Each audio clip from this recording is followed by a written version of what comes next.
আল্লাহ তাআলা কোরআনুল কারীমের ভিতরে বলতেছেন ইন্নামা ইয়াখশাল্লাহা মিন ইবাদিহিল উলামা।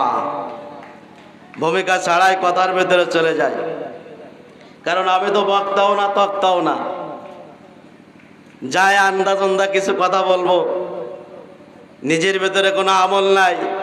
যদি আপনাদের দোয়া থাকে ইনশাল্লাহ আল্লাহ তাআলা তানার পক্ষ থেকে আমাদেরকে এমন কথা বলার তৌফিক দিবেন যেই কথাগুলো আমার জন্য, আপনাদের জন্য, সকলের জন্য হেদায়েতের বাণী হয়ে যাবে। বলেন আলহামদুলিল্লাহ। তো আল্লাহ তাআলা কোরআনুল কারীমের ভিতরে বলতেছেন ইন্নামা ইয়াখশাল্লাহা মিন ইবাদিহিল উলামা। আল্লাহ বলেন আমার বান্দা সমূহের মধ্য থেকে, খুব খেয়াল করবেন,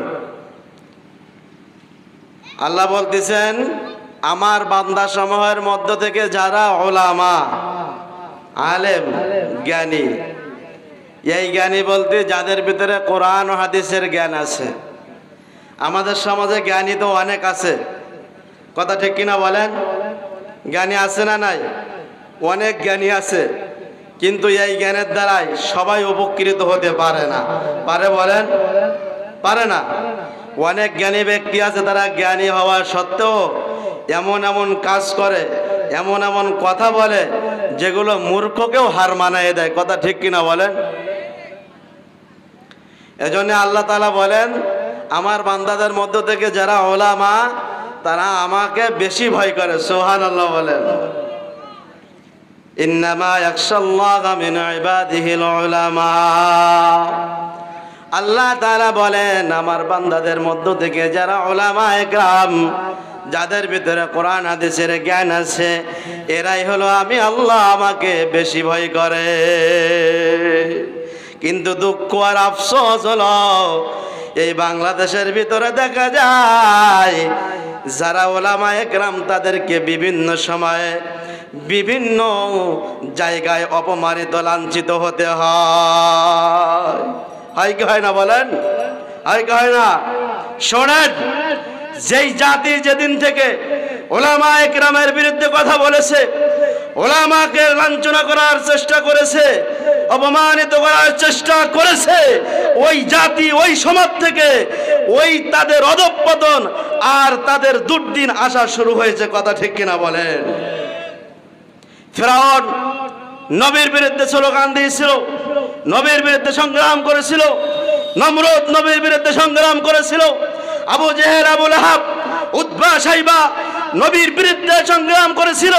আল্লাহ পাক তাদেরকে দুনিয়ার থেকে বেইজ্জতির সাথে মৃত্যু দিয়েছে, কথা ঠিক কিনা বলেন? আজও পর্যন্ত যারা বাংলার জমিনে মুসলমানের সন্তান হয়ে উলামায়ে কেরামকে বেইজ্জতি করার চেষ্টা করবে, শুনে রাখো কোনদিন তোমরা শান্তি পাইতে পারবা না, পারবা না, পারবা না, ঠিক কিনা বলেন? আপনারা জানেন দীর্ঘ 16টি বছর মুসলমান তাদের অধিকার নিয়ে কথা বলতে পারে নাই, কথা ঠিক কিনা বলেন? কথা বলতে হবে, ভয় পাচ্ছেন? এই স্টেজে কথা বলা হয়েছে, তারা স্লিপ দিয়ে, পুলিশ দিয়ে, বিভিন্ন বাহিনী দিয়ে আমাদের জমানগুলো বন্ধ করে দিয়েছে, কথা ঠিক কিনা? শুধু স্টেজ নয়, মেম্বারে যখন আমরা কোরআনের সঠিক প্রতিধ্বনিগুলো যখন মানুষের কর্ণে কহলে পৌঁছে দেওয়ার জন্য চেষ্টা করেছি, তখন অনেক ইমাম সাহেবদের ইমামতিও নষ্ট হয়ে গেছে, কথা ঠিক কিনা বলেন?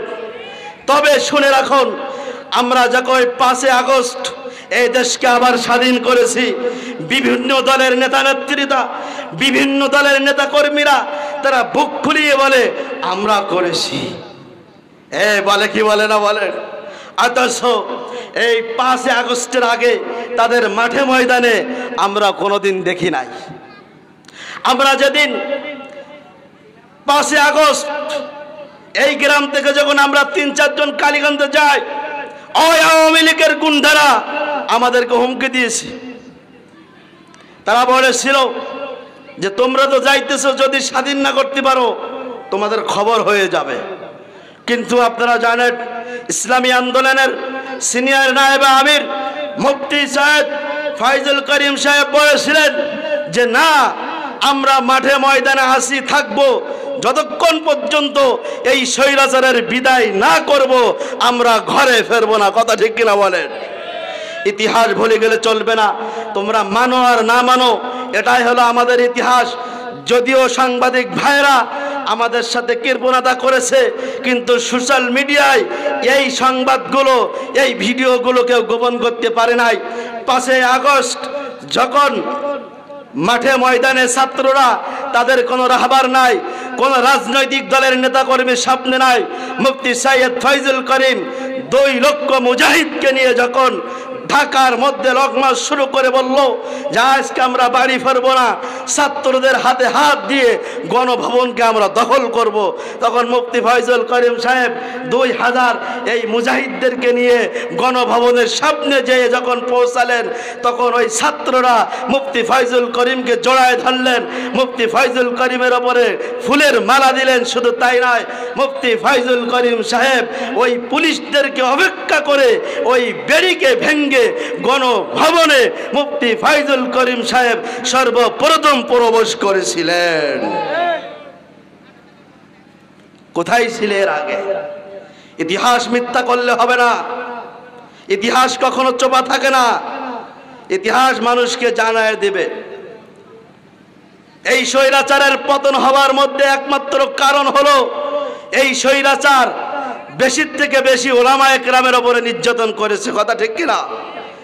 এই যে ওলামায়ে কেরামের উপরে নির্যাতন করেছে, যার কারণে এই স্বৈরাচার দুনিয়ায় কোনো জায়গায় জায়গা পায় নাই। ওই হিন্দুর রাষ্ট্র রামার বামের কাছে যে সে আচ্ছারায় পেয়েছে। কথা ঠিক কিনা বলেন? ওলামায়ে কেরামের সাথে বেয়াদবি করার কারণে আল্লাহ নিজেই বললেন যে আমার বান্দাদের মধ্য থেকে যারা আমাকে ভয় করে তারা হলো ওলামায়ে কেরাম। কারা বলেন না? ওলামায়ে কেরাম। এদিকে নবী পাক সাল্লাল্লাহু আলাইহি ওয়াসাল্লাম